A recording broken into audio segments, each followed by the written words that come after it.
બસ આ બરાબર.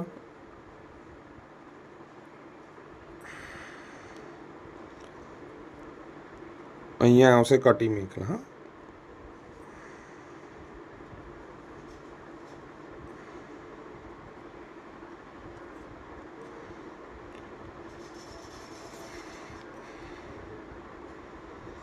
બરાબર.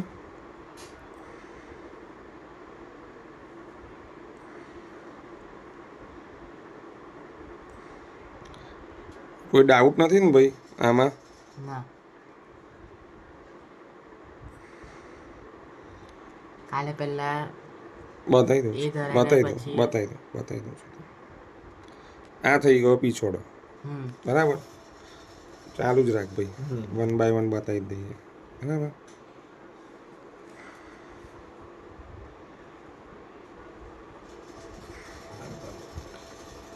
આ થઈ ગયું આડબંધ.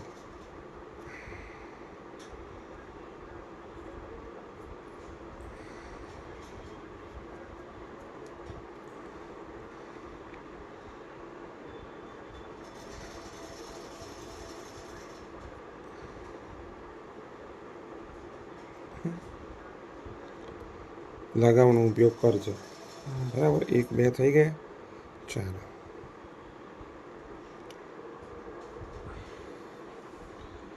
ખાલી ઉપરનો જો ને મેં ક્યાં મૂકી દીધો? ફોન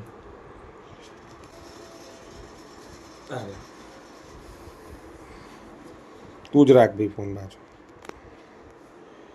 જો ધોતી ધરીશું ને ત્યારે આપણે આ વળી કરી દઈશું તનિયો.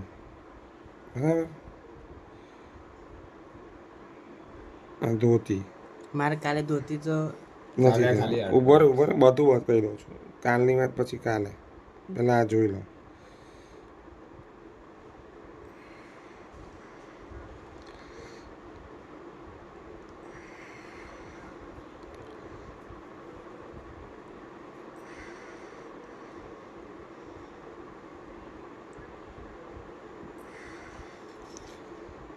આ ધોતીને ઉપરણા થઈ ગયા. બરાબર. આ તમારે ઉપરણા સીવી દેવાના, પણ આ રીતે ધોતી ઉપરણા ધરશે. ઉપરનાને પણ આપણે લગાવ તો લગાડવાનું ને ભાઈ. લગાવ બધામાં લાગશે. બરાબર.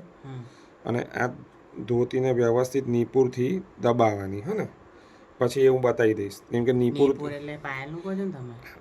બતાવું છું. નીપુર, પાયલ, પાઝે બધું જ બતાવું છું તને.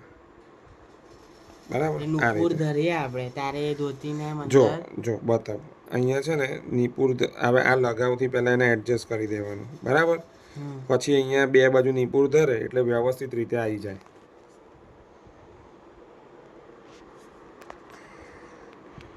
બરાબર. જો હવે છેલ્લું પરદની. પરદનીમાં પણ અંદર તનિયું ના આવે.